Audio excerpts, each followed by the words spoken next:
వాగీషాద్యాస్సు మనసః సర్వార్థానాముపక్రమే యం నత్వా కృతకృత్యా స్యుః తం నమామి గజాననం. రామాయ రామభద్రాయ రామచంద్రాయ వేధసే రఘునాథాయ నాథాయ సీతాయాః పతయే నమః. భక్తి టీవీ ప్రేక్షకులకు అయోధ్య రామపథం కార్యక్రమానికి స్వాగతం. జనవరి 22వ తేదీ అయోధ్య రామచంద్రమూర్తి యొక్క ప్రాణ ప్రతిష్ఠాపనను పురస్కరించుకొని భక్తి టీవీ ప్రత్యేకంగా చేపట్టినటువంటి ప్రవచన మాలికలో భాగంగా ఈ అయోధ్య రామపథం సాగుతోంది. నిన్నటి భాగంలో జాతీయత ఎంత ముఖ్యమో, దేశ భద్రత ఎంత గొప్పదో, రామాయణం ఈ విషయంలో మనకు ఎటువంటి ఒక అద్భుతమైనటువంటి ఒక స్వారస్యాన్ని అందించిందో చెప్పుకున్నాం. కాబట్టి ఇక్కడ జాతి కోసం బతకడంలో కానీ జాతి కోసం మరణించడంలో కూడా సార్థకత అనేది యువతరానికి చెప్పగలగాలి. కాబట్టి ఇక్కడ పరస్పర శత్రుత్వ భావనలు కలిగినటువంటి విశ్వామిత్ర వశిష్ఠులు ఇద్దరు కూడా ఒక్కటి కావటం ఏమిటి అంటే, వారిద్దరికి వారి శత్రుత్వముల కంటే దేశ రక్షణ మీద వారికి నమ్మకం, అక్కడ వ్యక్తిగత ప్రయోజనం లేదు. కాబట్టి జాతికి మార్గదర్శనం చేయగలిగినటువంటి ఇటువంటి ఉదాహరణలు వాల్మీకి రామాయణంలో చాలా ఉన్నాయి. కాబట్టి చాలామంది ఈ మధ్య మాట్లాడుతున్నారు, రామాయణం ఏం చదివామండి, రామాయణం ఏం చదివారు మీరు? రామాయణాన్ని ఏదో మీరు పుణ్యగ్రంథంగా భావించి అక్షతలు పూజలు చెయ్యండి, కానీ రాముడి యొక్క జీవితం, రామ మార్గం ఒక ఆదర్శవంతమైనటువంటి వ్యవస్థను మనకు అందించింది అన్నటువంటి స్పృహతో మీరు అధ్యయనం చేస్తే మీకు అర్థమవుతుంది ఎంత గొప్పదో. అప్పటికే వేదాధ్యయనం చేసి కొంత దేశ సంచారం చేసి వచ్చినటువంటి రామచంద్రమూర్తిలో పరిపూర్ణమైన ఉత్సాహాన్ని నింపి అతడిలో ఒక చైతన్యాత్మకమైనటువంటి శక్తిని కలిగింపచేసే బాధ్యతను అటు విశ్వామిత్రుడు ఇటు వశిష్ఠుల వారు ఇద్దరూ స్వీకరించినారు. అందుకే రామాయణ కథలో విశ్వామిత్రుడి యొక్క పాత్ర, విశ్వామిత్రుడి యొక్క ప్రశంస బాలకాండలో మాత్రమే వస్తుంది. విశ్వామిత్రుడి యొక్క ప్రశంస రెండు చోట్ల కనిపిస్తుంది. ఒకటి బాలకాండలో వశిష్ఠుని యొక్క నోటితో, రెండవది మిథిలా నగరంలో జనక మహారాజు యొక్క నోటితో విశ్వామిత్ర ప్రశంస అనేటువంటిది కనిపిస్తుంది. విశ్వామిత్రుడు ఒక గొప్ప రాజు, తపస్సు చేయడం వల్ల బ్రహ్మర్షి అయ్యాడు, పరోపకారి, త్యాగశాలి, గొప్ప పరాక్రమశాలి, కీర్తి ప్రతిష్టల పట్ల వ్యామోహం బాగా ఉన్నటువంటి వ్యక్తి. ఒకప్పుడు తను బ్రహ్మర్షి అనిపించుకోవాలి అనేటువంటి ప్రయత్నం చాలా గొప్పగా చేశాడు. కాబట్టి ఇక్కడ విశ్వామిత్రుడి యొక్క స్వరూప స్వభావాలను కనుక మీరు అధ్యయనం చేస్తే విశ్వామిత్రుడి పాత్ర మనకు ఒక అద్భుతమైనటువంటి ఒక మార్గమును నిర్దేశిస్తూ వస్తుందండి. వశిష్ఠుల వారితో దశరథుడు అంటాడు, స్వామి మీరు ఏమైనా చెప్పండి అని. పంపించవయ్యా రామచంద్రమూర్తిని అన్నాడు. ఆయన సాక్షాత్తు ద్రష్ట, దార్శనికుడు, బ్రహ్మర్షి, మహానుభావుడు. ఆయన పట్ల సందేహం ఏమిటి నీకు? పంపించే. ఆ విశ్వామిత్రుడి యొక్క ప్రశంసను విన్నటువంటి దశరథ మహారాజు వశిష్ఠుని మాటను అంగీకరించి రామలక్ష్మణులను ఇద్దరిని కూడా పంపిస్తాడు. రాజభవనం నుంచి బయలుదేరాడు. విశ్వామిత్రుడు అన్నాడు, రామా నిన్నెక్కడికి ఏ పని మీద తీసుకువెళ్తున్నానో నీకు తెలుసా? అవన్నీ వివరించాడు. ఇక్కడ చాలా కథలు వస్తాయండి, చాలా అద్భుతమైనటువంటి కథలు మీకు బాలకాండలో వస్తాయి. అంటే విశ్వామిత్రుడు రామచంద్రమూర్తి మాట్లాడుకునేటువంటి మాటలు ఒక చిన్న పిల్లలకు గురువు ఎలా విద్యను నేర్పించాలి, భవిష్యత్తును ఎలా తీర్చిదిద్దగలగాలి అనే విషయాన్ని ఇక్కడ మనం చూడొచ్చు. ఏమిటి అంటే సిద్ధాశ్రమ కథ, విశ్వామిత్రుడి యొక్క చాలా కథలు వస్తాయి. గంగావతరణం, కుమారస్వామి జననం. నిద్రపోతాడు రామచంద్రమూర్తి సరయూ నది ఒడ్డుకు. విశ్వామిత్రుడు పొద్దున్నే లేచి రామచంద్రమూర్తిని చూస్తాడు. అక్కడ వచ్చిన శ్లోకమే ఈ శ్లోకం. కౌసల్యా సుప్రజా రామ పూర్వా సంధ్యా ప్రవర్తతే ఉత్తిష్ఠ నరశార్దూల కర్తవ్యం దైవమాన్నికం. ఇది అక్కడే వస్తుంది. అంటే రామచంద్రమూర్తిని మేల్కొల్పినాడు, జాగరూకుణ్ణి చేసినాడు. బయలుదేరి వెళ్తూ ఉంటే రామచంద్రమూర్తితో అంటున్నాడు, ఇదంతా రాక్షస పరివారాలు తిరుగుతూ ఉంటాయి అంటే రాముడు అన్నాడు, నా దగ్గర ధనుర్బాణాలు ఉన్నాయి, ధైర్యంగా నేను ఎదుర్కొంటాను. కానీ అంతట్లోనే రాళ్ల వర్షం మొదలైంది రామచంద్రమూర్తి మీద. తాటక అనేటువంటి ఒక రాక్షసి మాయాయుద్ధంలో మహానేర్పరి రాళ్ల వర్షాన్ని కురిపిస్తూ ఉన్నది, రక్తపాతం చేస్తూ ఉన్నది, తుఫానులా విరుచుకుపడుతోంది. వెంటనే రాముడు ఆలోచనలో పడ్డాడు, దీన్ని చంపాలా లేదట.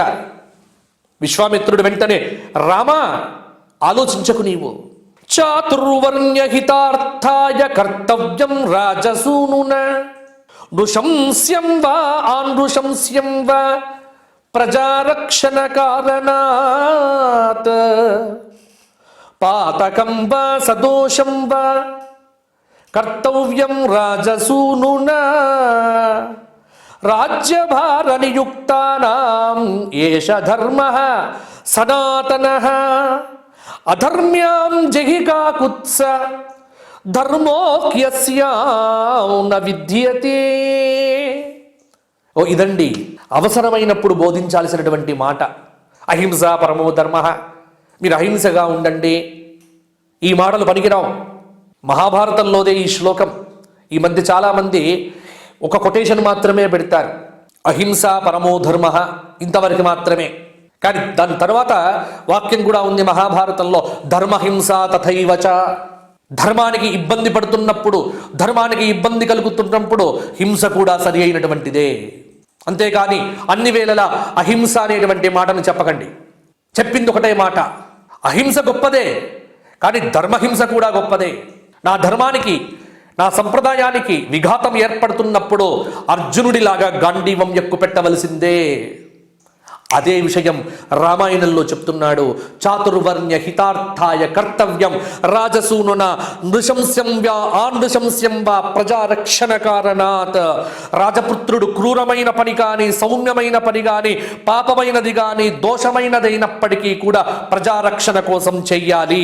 రాజ్యభారం భరించేటువంటి వారికి ఇది సనాతన ధర్మము. దూరులైనటువంటి జగద్రోహి అయినటువంటి ఈ తాటక విషయంలో నీవు దయను చూపించకు రామచంద్ర, రామభద్ర, దీనిని సంహారం చెయ్యి. ఎందుకంటే అక్కడ చాలా శిష్టాచారాలు చూపిస్తాడు. తండ్రి కూడా ఒక మాట చెబుతాడు, విశ్వామిత్రుడు ఏది చెబితే అది చెయ్యి. దశరథుడు చెప్పినాడు, ఆయన ఏది చెబితే అది చెయ్యి. గురువాక్యమునందు విశ్వాసం పెట్టుకోవాలి. రామాయణం కావచ్చు, భారతం కావచ్చు, భగవద్గీత, ఇవన్నీ కూడా ఏం చెప్తున్నాయండి మనకు? మహాభారత యుద్ధ సమయంలో కృష్ణ పరమాత్మ అర్జునునికి ధర్మానికి కలిగినటువంటి అత్యంత మహత్వపూర్ణమైనటువంటి సారాంశమన్ని బోధించలేదా? అదే కదా భగవద్గీత. యుద్ధంలో కర్ణుడు ధర్మరాజుని ఒకసారి బంధించి మనల విడిచిపెట్టాడు. ఆ రోజు సాయంత్రం ధర్మరాజు క్షేమం కోసం అర్జునుడు బయలుదేరినాడు.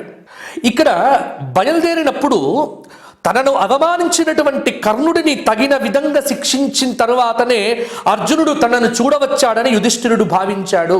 అంటే ఇక్కడ ఒక అర్థం చేసుకోవలసినటువంటి మాట. ఆ విషయం గురించి అడిగినప్పుడు అర్జునుడు అన్నాడు, లేదు లేదు, నేను కేవలం మీ క్షేమ సమాచారం తెలుసుకుందామని వచ్చాను అన్నాడు. ఆ సమాధానం విన్నటువంటి యుధిష్ఠిరుడికి కోపం వచ్చింది. అర్జున, నీ గాండివం నిరుపయోగం. నీ వంటి పరాక్రమశాలురైనటువంటి తమ్ములున్నప్పటికీ నన్ను అతడు బంధించగలిగినప్పుడు ఇంకా నీ విద్ద గాండివం ఎందుకున్నది అన్నట్ట. పక్కనే కృష్ణుడు నిలబడి ఉన్నాడు. అర్జునుడికి కోపం వచ్చింది. సమయాలు పాటించకుండా ఏమిటయ్యా కోపం వస్తున్నావు, కోపానికి వస్తున్నావు అంటే అర్జునుడు ఒక మాట అంటాడు, నా గాంధీవాన్ని ఎవరైనా నిందిస్తే వారిని చంపేస్తాను అని. వెంటనే ధర్మ సూక్ష్మం చెప్పినాడు, మనకన్నా పెద్దలను వధించాలంటే మనం వారిని అవమానించేలా మాట్లాడాలి, అది వారిని వధించినటువంటి దానితో సమానమవుతుంది అని అక్కడ ధర్మ సూక్ష్మం చెప్పాడు. సరే, ఈ కథ ఎలా ఉన్నా, ఈ కథ ఉత్తర భారతదేశంలో చాలా ప్రధానంగా చెబుతూ ఉంటారు. ఇక్కడ మనకు తెలియాల్సినటువంటి మాట ఏమిటి అంటే, ఎప్పుడు కూడా పెద్దలు చెప్పినటువంటి మాటను పాటించాలి. పెద్దలు ఇది ధర్మం అని చెప్పినప్పుడు దానికి మీనమేషాలు లెక్క పెట్టకూడదు. ఇవాళ యువతరం అంతా ఇలాగే తయారైపోయారు. నేనెందుకు రామాలయంకు వెళ్ళాలి, నేనెందుకు బొట్టు పెట్టుకోవాలి, నేనెందుకు ఈ ధర్మాన్ని ఆచరించాలి అని ఈ ప్రశ్నలు రోజు ఉదయం లేచినప్పటి నుండి మనం వింటూనే ఉంటాం. వారికి సమాధానం చెప్పకుండా ఈ ఆధునిక తల్లి తండ్రులు ముప్పు తిప్పలు పడుతూ ఉంటారు. దానికి రామాయణం ఒకటే చెప్పింది సమాధానం, ఏమీ లేదు. ఎందుకంటే ఇది ఆభిజాత్యం. ధర్మ పరిపాలన ఎప్పుడు కూడా ఆభిజాత్యం వల్ల వస్తుంది. నాకు పుట్టావు కాబట్టి నువ్వు ఆచరించు. ఎవరికో పుడితే నేను ఎలా చెప్తా? నాకు పుట్టావు, నేను నీ తండ్రిని. తండ్రి చెప్పాడు అంటే పితురాజ్ఞ పరోధర్మ, అంతే చెయ్యాల్సిందే. అంటే గురువాక్యం మీద, పెద్దలు చెప్పినటువంటి వాక్యముల మీద అంతటి విశ్వాసము, అంతటి ఒక గురి ఉండేవి. ఇవి ఈ రోజుల్లో ఇప్పుడు కోల్పోయినటువంటి విషయాలు ఇవే అన్నారు.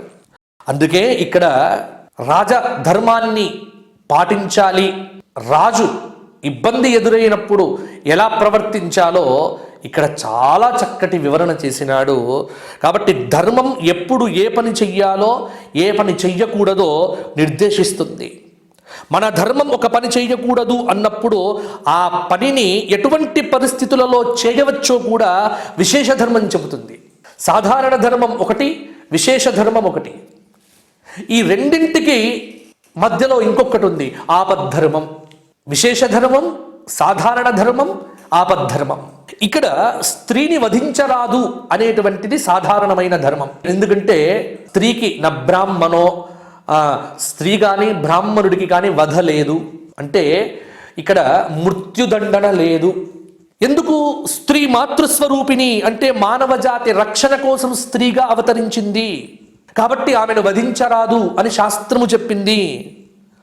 కానీ స్త్రీ తన ధర్మాన్ని మరచి సమాజాన్ని భక్షించడం మొదలు పెడితే ఆమెలో ఉన్నటువంటి మాతృత్వం కోల్పోయి రాక్షసిగా మారినప్పుడు, అటువంటి మాతృత్వం కోల్పోయి రాక్షసిగా మారినటువంటి స్త్రీని రాజు శిక్షించవచ్చు అనేటువంటి విషయాన్ని ఇక్కడ మనకు చూపించారండి.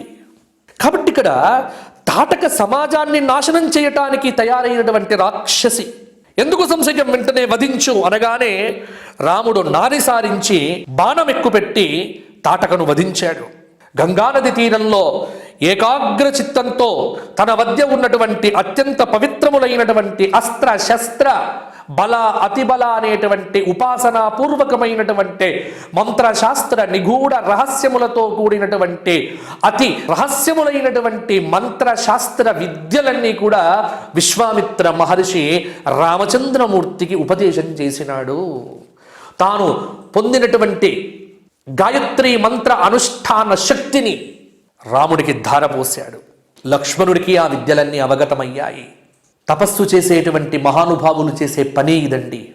దేశాన్ని ఏలేటువంటి రాజుకు మన తపస్సు ధారపోయాలి. అప్పుడు ఆయన ఇంకా రాజ్య పరిపాలన బాగా చేస్తాడు. కాపాడుకోవాలి కదా, ధార్మికుడైనటువంటి రాజును కాపాడుకోవాలి ఎప్పుడు కూడా. కాబట్టి ఇక్కడ చక్కగా యజ్ఞం ప్రారంభమైంది. యజ్ఞ సంరక్షణ భారాన్ని రామచంద్రమూర్తి స్వీకరించాడు. యజ్ఞాన్ని ధ్వంసం చేయటానికి మారీచ సుబాహులనేటువంటి రాక్షసులు దండెత్తారు. మరి రామచంద్రమూర్తి ఆ దాడిని సులభంగానే వారించాడు. సుబాహుణ్ణి చంపాడు, కానీ మారీచుణ్ణి వధించలేదు. రాముని బాణపు ధాటికి భయపడినటువంటి మారీచుడు పరిగెత్తుకుంటూ పోయి సముద్రానికి అవతల తీరంలో పడిపోతాడు. అటువంటి మారీచుడు మరల అరణ్యవాసంలో కానీ సీతాపహరణ సమయంలో కానీ రామచంద్రమూర్తికి తారసపడలే. కాబట్టే మారీచుడి యొక్క మహిత భక్తిని కూడా వాల్మీకి రామాయణం చూపించింది. ప్రతి కార్యం వెనక ఒక కారణం ఉంటుంది. యజ్ఞాన్ని కాపాడుతున్నటువంటి రామచంద్రమూర్తి సుబాహుణ్ణి ఎందుకు చంపాడు, మారీచుడిని ఎందుకు విడిచిపెట్టాడు అంటే, మారీచుడు అనేటువంటి వాడు ఉండాలి. వాడు ఉంటేనే మాయామృగ వేషాన్ని ధరిస్తాడు. మాయామృగ వేషం ధరిస్తేనే సీతమ్మ అపహరించబడుతుంది, సీతమ్మ అపహరించబడితేనే రావణాసుర సంహారం సాధ్యమవుతుంది. కాబట్టి ఇవన్నీ కూడా ఒకదాని వెనుక ఒకటి కారణములనేకం కూడా మనకు కనిపిస్తూ ఉంటాయి. రాముడు చక్కగా యజ్ఞ సంరక్షణ చేసినాడు, యజ్ఞం పూర్తయిపోయింది. ఆ యజ్ఞ ఫలం అనేటువంటిది దేశ శ్రేయస్సు కోసం ధారపోసినాడు. ఆ తరువాత మహావీరుడైనటువంటి రామచంద్రమూర్తి యజ్ఞ సమాప్తి అయిపోయిన తర్వాత తండ్రి వద్దకు వెళ్ళటానికి అనుమతి కోరుతాడు విశ్వామిత్ర మహర్షిని. కానీ విశ్వామిత్రుడు ఏం చేస్తాడండి, మిథిలా పట్టణానికి తీసుకెళ్తాడు. ఆ సమయంలో మిథిలా పట్టణంలో జనకుడు తన కుమార్తె అయినటువంటి సీతమ్మకు స్వయంవరం చేయాలనేటువంటి సంకల్పం చేసినాడు. ఇక్కడే చాలా అద్భుతమైనటువంటి విషయాలు వస్తాయి. మిథిలా, జనకపురి, ఇది బిహార్. మిథిలా అనేటువంటిది కొంతమంది ఏం చెప్తారు అంటే జనకపురి అనేటువంటిది నేపాల్లో ఉన్నది అని చెప్తారు. అందుకేనేమో ఇప్పుడు ఈ 22వ తేదీ అయోధ్యలో రామ ప్రాణప్రతిష్ఠాపన జరుగుతున్నప్పుడు తన అల్లుడి యొక్క కార్యక్రమం జరుగుతోంది కాబట్టి నేపాల్ నుంచి, జనకపురి నుంచి పెద్ద ఛత్రము, గొడుగులు, తర్వాత 500 కానుకలు వస్తున్నాయండి. 800 మంది అక్కడి నుంచి బయలుదేరి వస్తున్నారు. ఇది మామూలుగా ఉండదండి. ఈసారి రామ ప్రాణప్రతిష్ఠ 800 మంది నేపాల్ నుంచి విశేషమైన కానుకలు తీసుకొని వస్తున్నారండి. ఎందుకు అంటే జనకపురి నుంచి తన అల్లుడికి పట్టాభిషేకం జరుగుతున్నప్పుడు మరి సంతోషం ఎవరికండి? జనకుడికి కదా. అందుకే ఆ పూర్వీకులంతా అయోధ్య రాముడికి తలపాగా, ఖడ్గము, వెండి పాదు, చాలా ఉన్నాయి కానుకలు. ఆ కానుకల లిస్టు చెబితే ఆశ్చర్యం కలుగుతుంది. కాబట్టి ఇక్కడ సీతా స్వయంవరం కోసం విశ్వామిత్ర మహర్షి రామచంద్రమూర్తిని మిథిలా పట్టణానికి తీసుకెళ్ళాడు.